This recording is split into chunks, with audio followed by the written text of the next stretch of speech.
Coucou les filles, alors on va parler du talc, comme vous l'avez vu dans le titre. Alors, j'ai noté plein de choses, plein, parce que je savais que j'allais oublier quelque chose.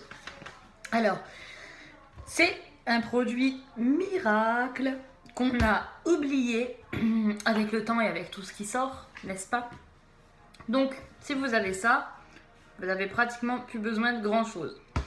Alors, le talc, c'est son vrai nom, c'est du silicate de magnésium.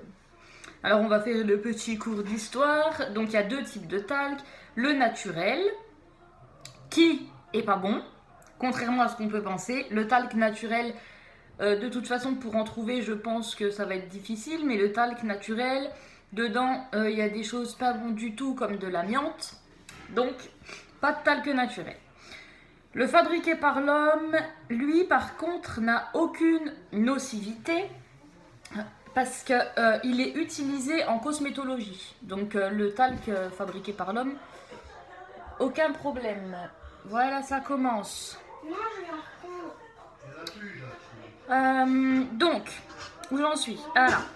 Donc, le talc, on l'appelle la poudre miracle. Mais on connaît ses actions pour les bébés, donc pour les fesses du nourrisson. Mais on ne connaît pas aussi plein de choses. Donc je vais commencer par ce qui est pour la maison et après pour ce qui est de la beauté. Donc pour la maison, c'est un absorbant et ça laisse un toucher doux. J'ai plein de messages. J'espère que ça ne fait pas le bruit. Donc par exemple, le talc frotté sur les arêtes d'un tiroir, vous savez, le tiroir en bois quoi, ça fait glisser le tiroir tout seul, comme l'huile d'olive, mais là on est en train de parler du talc. Donc si vous mettez du talc sur les arêtes de votre tiroir va glisser beaucoup plus facilement.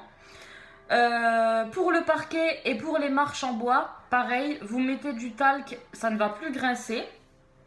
Pour les taches de gras, donc si vous avez une tache de gras sur un vêtement, vous mettez du talc, vous massez et petit à petit le talc va absorber le gras et vous pourrez avoir vos taches beaucoup plus facilement. On peut s'en servir aussi sur les jeux de cartes, donc on met ça sur les jeux de cartes quand à force on n'arrive plus bien quand ça va plus quoi. Pour nettoyer les chaussures en daim, donc comme les Timberland, voilà, c'est ce genre de chaussures. Pour les chaussures en daim, carrément en daim, moi je suis contre les chaussures en daim, donc daim, cuir, fourrure, tout ça, je suis anti tout ça, mais bon je vais vous en parler parce que ça marche. Bon, pour les chaussures en daim, laissez poser quelques heures et enlever la poudre. Donc ça va faire comme ce qu'on achète pour les chaussures en daim en fait. Vous mettez du talc, vous massez, vous laissez poser quelques heures et après vous frottez pour enlever la poudre. Sur le cuir, pareil, je suis pas pour le cuir mais voilà. Donc vous massez sur la tache, donc vous versez du talc, vous massez sur la tache. Ça marche pas à tous les coups mais en tout cas ça aggravera pas la tache. Donc à essayer, hein, voilà.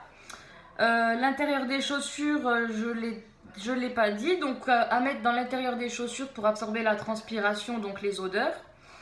Ensuite, on va passer à tout ce qui est cosmétologie, si j'ai rien oublié dans ce qui est pour la maison.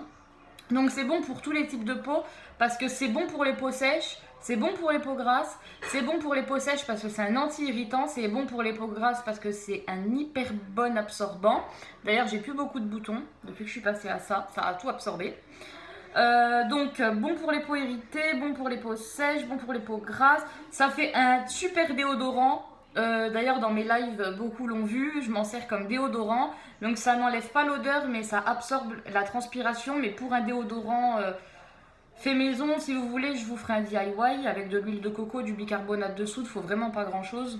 Le bicarbonate de soude lui tue les odeurs par contre. Et l'huile de coco hydrate. Voilà. En shampoing sec, je m'en sers tout le temps en shampoing sec. Donc quand je me lisse les cheveux, le lendemain mes cheveux ils sont déjà gras moi.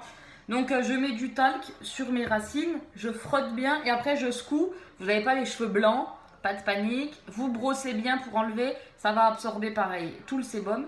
Un anti-frottement donc pour les femmes fortes qui ont les cuisses qui frotte, je sais que ça fait très très mal. Donc mettre du talc, ça fait plus mal du tout. Pour les femmes qui ont une grosse poitrine et la poitrine qui commence un peu à tomber ou quand le soutien-gorge fait mal, pareil, on met du talc, plus de problème. Donc ça marche pour tous les frottements.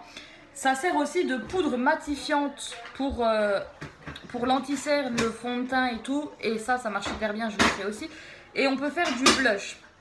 Donc tout ce que je vous ai dit là, pour faire du blush, pour faire de la poudre matifiante, parce que moi je prends que le talc pour faire la poudre matifiante, mais vous pouvez mettre dedans du truc de riz, de la poudre de riz, de l'oxyde minéral, rouge, bleu, rose, suivant ce que vous voulez faire, des fards à paupières, du blush, plein de choses. Je vous mets tout le site où il y a des recettes en barre d'infos.